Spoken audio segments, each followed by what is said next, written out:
Olá pessoal, nós estamos entrando na primeira parte do nosso curso de eletrônica, que é sobre amplificadores operacionais.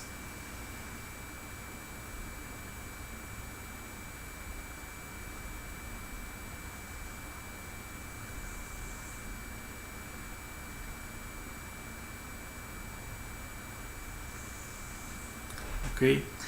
Esses dispositivos são bastante versáteis, são comumente usados em projetos eletrônicos. Eles permitem uma ampla gama de aplicação, desde o uso projeto de simples circuitos de amplificação, circuitos de condicionamento, osciladores, circuitos para transmissão da informação. Então eles permitem que você faça muitas coisas. Tem algumas pessoas que até abusam do seu uso, porque tem dispositivos que podem fazer alguns trabalhos melhor, mas nós vamos ver um pouco, de forma bastante ampla, as suas diferentes aplicações, ok? Agora a nossa visão aqui é a visão de um projetista, não é a visão de quem é um consumidor, usuário de amplificador operacional. Bom, eu vou partir do princípio que vocês já estudaram amplificadores operacionais antes em outras disciplinas, que vocês viram o amplificador operacional na sua forma ideal. Eu vou fazer agora uma breve revisão do que seria essa forma ideal, porque a partir dela nós vamos trabalhar para ver as suas limitações. O que eu costumo dizer é que quando você começa a ver os amplificadores operacionais pelas suas limitações, você começa a fazer melhor uso da sua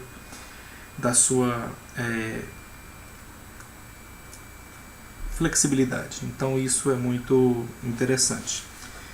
Bom, conforme eu disse, eu suponho que vocês já conhecem esse símbolo. É um símbolo comumente usado em diagramas esquemáticos do amplificador operacional. É um dispositivo que tem duas entradas na forma de tensão, V2 e V1.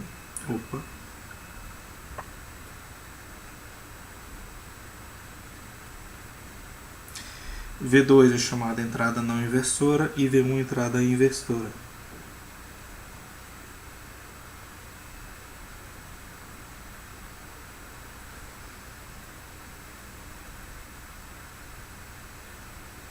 Isso tem a ver com o fato que V1 está conectado à entrada com sinal menos e V2 à entrada com sinal mais. A saída do dispositivo também na forma de tensão, que eu vou chamar de V0, e vocês assumiram, no caso ideal, que a relação entre V0, V1 e V2 é dada por essa fórmula aqui, em que há um ganho, chamado ganho diferencial, que V0 é o limite quando A vai para infinito de A vezes a diferença entre V2 e V1.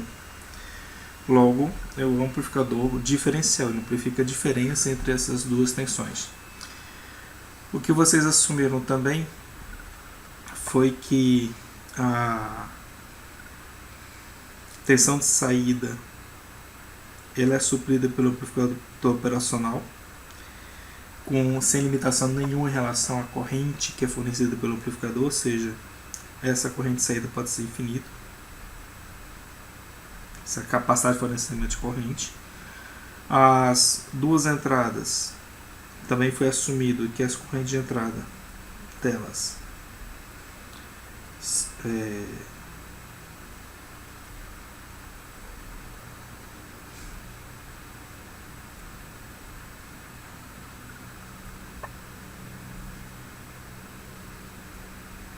essas correntes de entrada são nulas, ou seja,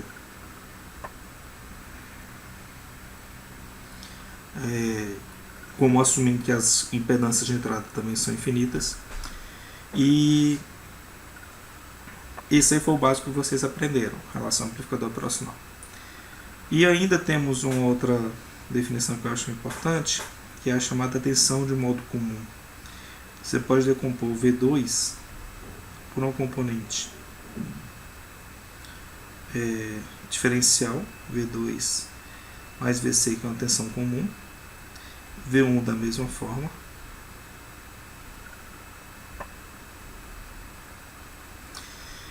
de forma que nós obtemos aqui que VC, a tensão comum, é V1 mais V2 sobre 2, enquanto que as componentes diferenciais de V1 e V2 elas são tais que a soma delas é igual a zero, de forma que uma é negativa da outra. Enfim, a gente vai fazer uso dessas formulações mais para frente para análise de circuitos. Bom, continuando nossa revisão de circuitos com amplificadores operacionais, circuitos com amplificador operacional ideal, eu vou relembrar vocês esse circuito aqui, que é de um amplificador não inversor. No amplificador não inversor, uma tensão de entrada é colocada na entrada não inversora. Existe um elo de realimentação da saída pela entrada inversora. Essa realimentação é feita por meio de duas resistências. Okay? E a tensão de saída é essa daqui. O nosso objetivo aqui é encontrar a relação entre entrada e saída desse circuito, entre as tensões de entrada e as tensões de entrada e de saída. Pois então, nós vamos assumir aquele modelo que Vs é igual a um ganho A, e isso depois a gente vai fazer o limite dele para o infinito, vezes a entrada V2, essa entrada aqui, que é a entrada não inversora, que nesse caso é VE, menos a entrada inversora, que é a entrada V1. Bom, a gente vê por aqui que a entrada V1 ela é dependente da tensão de saída Vs. Como essa corrente de entrada é zero, porque nós estamos assumindo um amplificador proporcional como ideal, nós temos que esse potencial V1 é uma fração de Vs, e essa fração é obtida por esse divisor resistivo. Isso porque toda a corrente Vs que sai da saída, ela volta para cá. Então aqui nós temos um simples divisor resistivo, em que V1 fica igual a R1 sobre R1 mais R2 vezes Vs. Como esse termo dessa fração eu vou chamar de beta, vai fazer mais sentido mais para frente. Beta nós chamamos também de termo de realimentação, ganho de realimentação. Então VE menos beta Vs, porque isso aqui, beta Vs, é a relação entre V1 e Vs. Então nós temos aqui essa fórmula, que nós podemos escrever também assim. Vamos passar o termo com Vs para o lado esquerdo. Então vai ficar 1 mais A beta. Isso aqui é igual a VE. Então Vs é igual a 1 sobre 1 mais A beta VE. Opa, perdão, não é 1 não. É A sobre 1 mais A beta VE. Bom, nós vamos assumir aqui nesse caso, vamos precisar fazer o limite quando o A vai para infinito, porque Vs é obtido desse limite. Nós vamos assumir aqui, por enquanto, que beta é diferente de zero, o que vai fazer com que 1 mais A beta convirja para A vezes beta. Ok? Nesse caso aqui, nós vamos chegar à seguinte relação, que Vs fica A sobre A beta, isso considerando A indo para infinito, vezes VE, ou ainda 1 sobre beta VE. Dada essa fórmula aqui para beta, nós temos aqui também que Vs pode também ser escrito diretamente em função das resistências, é igual a 1 mais R2 sobre R1 vezes VE. Ok? Essa é uma fórmula que vocês já conheciam, como também já conheciam a relação entre a tensão de saída e essa tensão diferencial entre as entradas, em que essa tensão diferencial é V2 menos V1, que também é igual a Vs sobre o ganho A. Isso porque Vs é A vezes V2 menos V1. Como nós temos essa fórmula intermediária aqui, nós tiramos que epsilon é 1 sobre 1 mais A beta vezes VE. E esse termo, quando A vai para infinito, ele tende a zero. Ok? Então essa diferença potencial ela tende a zero quando A vai para infinito. Nós sabemos que o A em dispositivos reais ele não vai para infinito, mas ele é realmente muito, muito grande.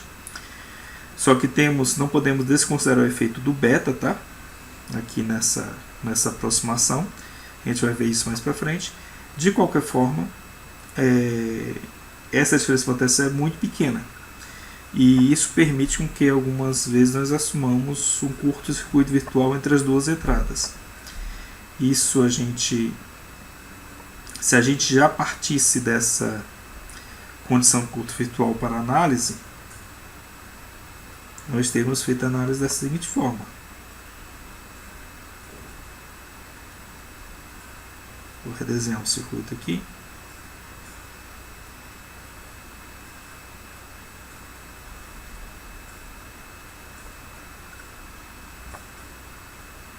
Tensão de entrada, tensão de saída, número de realimentação. Bom, ao assumir de partida já o curto virtual, nós temos aqui duas entradas, uma entrada que é independente da influência da tensão de saída, ou seja, essa é chamada entrada independente, e a entrada inversora passa a ser entrada dependente, que ela depende de Vs. Então, como vai ocorrer dessas dois potenciais ficarem iguais, o que vai acontecer é que VE vai determinar a tensão na entrada inversora, não inversora, aqui, enquanto que a tensão Vs é que vai ajustar a tensão na entrada inversora de forma que haja uma diferença potencial próxima de zero entre as duas entradas. Então esse potencial VE, na verdade, ele se propaga aproximadamente para a entrada inversora por uma influência de Vs. E sendo assim, se VE aparece aqui, nós temos que esse potencial é VE. Essa corrente de sentido seria VE sobre R1. Como a corrente de entrada do operacional é zero, essa corrente VE sobre R1 ela vem da saída. Ok? Provocando essa diferença potencial nesse sentido sobre a resistência R2. Logo, Vs é dado por esse potencial VE, que é a tensão desse ponto, mais o incremento de tensão R2, considerando esse sentido aqui da corrente. Ok? Então fica mais R2 vezes VE sobre R1, ou seja, VE vezes 1 mais R2 sobre R1. Ok? Esse é o chamado circuito amplificador não inversor. Vocês também estudaram essa outra topologia aqui.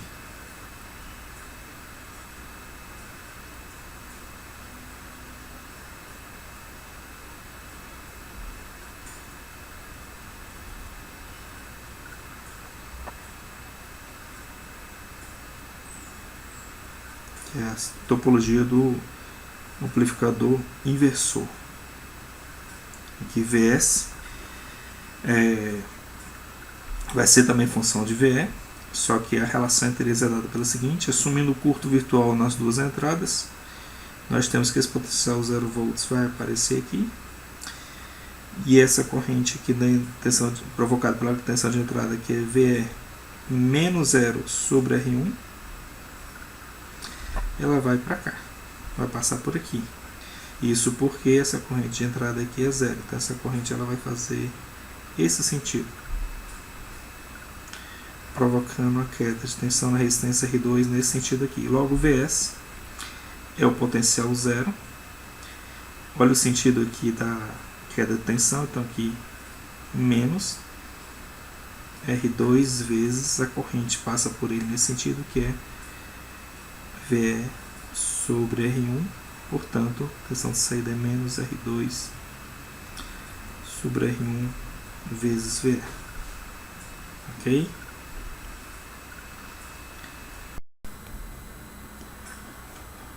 Bom, vamos agora analisar os circuitos, mesmos circuitos do ponto de vista de correntes e impedâncias de entrada e de saída.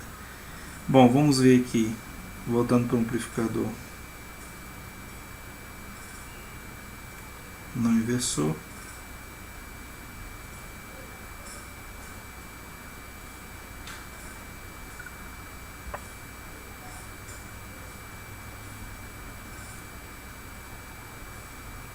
Ok?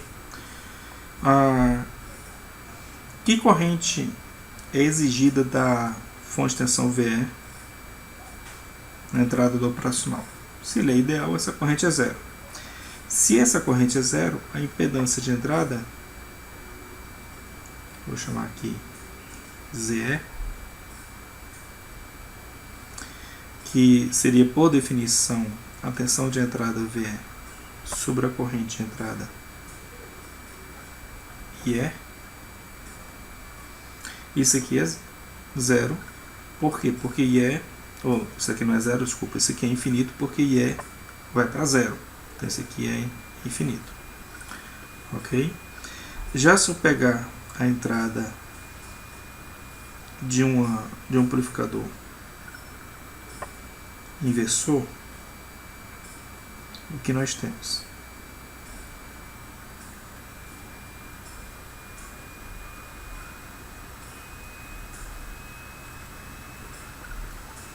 Nós temos o seguinte: divisor curto virtual, nós assumimos esse potencial aqui é 0 volts, portanto essa corrente de entrada é VE sobre R1.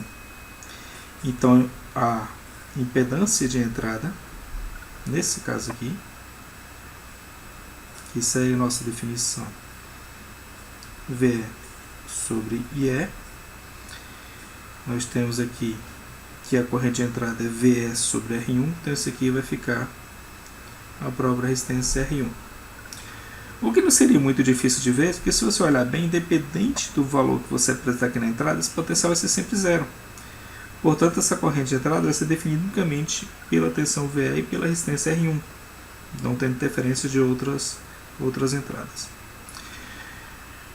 Outra medida importante de observar aqui na operação é o seguinte: em geral, nós desprezamos nas nossas análises, ou não nos preocupamos muito em determinar essa corrente de saída do amplificador operacional. E isso, naturalmente, já sem considerar qualquer efeito de carga que tem a saída. Só que essa corrente de saída do amplificador operacional, ela está, nesse exemplo aqui, primeiro, que eu não tenho nenhuma carga aplicada na saída do operacional, essa corrente está indo toda para cá. Portanto, essa corrente de saída é igual a Vs sobre o quê? Nós temos uma carga, na verdade, dada pela soma das duas resistências. Ok? Aqui nesse outro caso, o que está acontecendo com a corrente de saída?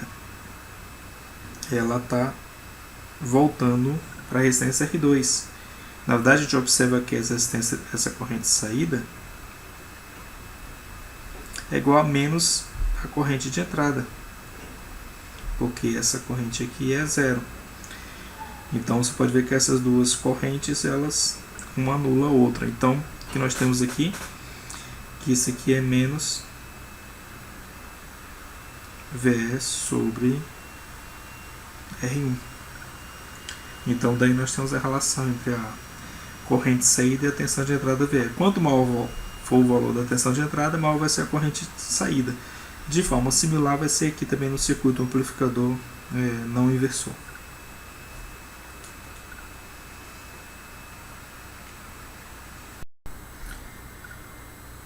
Bom, outro circuito que vale a pena a gente analisar, vocês podem inclusive pausar o vídeo para responder, para analisar o circuito e depois ver como é que eu faço a sua solução, é esse daqui.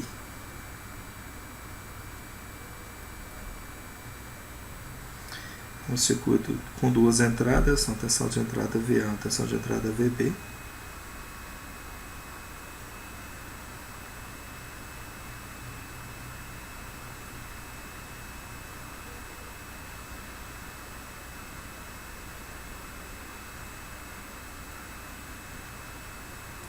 Okay.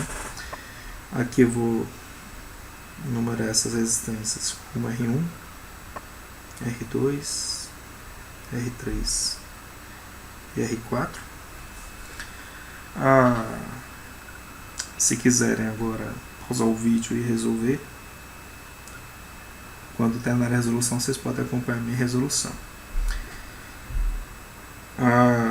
Eu gosto de usar bastante o princípio da superposição quando você está tratando com sistemas que tem múltiplas entradas em circuitos lineares, que é o caso aqui. Então, só relembrando o princípio da superposição, você analisa o efeito de cada uma das entradas separadamente na saída e depois você soma todos esses efeitos. Então, nós vamos começar aqui analisando o circuito, considerando que a tensão VB, o efeito da tensão VA na saída, então vamos pegar apenas, vamos considerar VB igual a zero. Como VB é uma diferença potencial em relação ao terra, fazer VB igual a zero significa dar um curto-circuito daqui para terra. Então nós vamos assumir agora que VB é terra, para a gente analisar separadamente o efeito de VA. Pois bem, como VA ele vai interferir na tensão da entrada não inversora, e essa corrente de entrada é zero, nós temos que esse potencial aqui nada mais é do que VA vezes R2 sobre R1 mais R2. Ok? Isso porque a entrada não inversora não vai interferir nesse divisor resistivo que a gente tem aqui entre VA por R1 e R2. Bom, se a gente olhar agora do ponto de vista dessa tensão, nós consideramos que a tensão de saída é obtida como sendo um amplificador não inversor aplicado a essa tensão de entrada não inversora. Então nós temos aqui que Vs é igual ao ganho desse amplificador não inversor, que é 1 mais R4 sobre R3, que amplifica essa tensão aqui.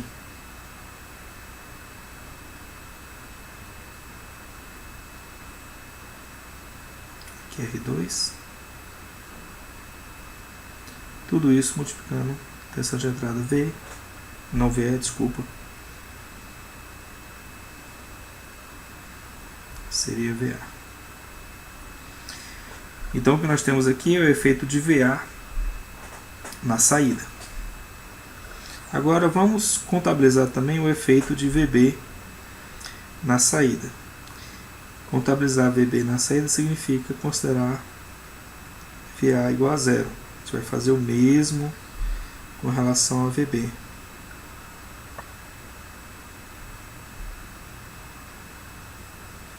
Deixa eu apagar um pouco isso aqui. Então aqui nós temos VB volta a aparecer e VA nós temos terra. Bom, como nós temos aqui dois resistores e dois potenciais zero, esse potencial aqui passa a ser 0 volts. Em sendo 0 volts, nós vemos claramente que o que nós temos aqui é que Vs é obtido por meio de um amplificador inversor em relação a VB. Então aqui nós temos menos R4 sobre R3 vezes VB. Então é assim como a gente analisa esse circuito aplicando o princípio da superposição. E voltando ao início aqui, para a gente avaliar o efeito das impedâncias de entrada, a gente percebe, por exemplo, que a impedância de entrada de VB é a resistência R3. E por outro lado, a impedância de entrada de VA é dado por quem? Então aqui essa impedância aqui de entrada, vou chamar de ZB, isso aqui é igual ao próprio R3. Isso porque esse potencial aqui, seja lá qual for, ele vai aparecer nessa entrada aqui, ele vai permanecer constante. Então a única resistência que nós temos aqui aparecendo na entrada de VB é R3. Já nesse outro lado, caso de cá, como na entrada não inversora a tensão de VS não tem interferência sobre ela, nós temos na verdade que essa impedância da entrada vista por VA é dada por essa soma das duas resistências, porque VA está sendo aplicado, essas duas resistências estão fazendo uma carga em VA, então essa impedância aqui vista da entrada VA, que eu chamo de ZA, é R1 mais R2. Ok? Bom, é isso aí para esse circuito.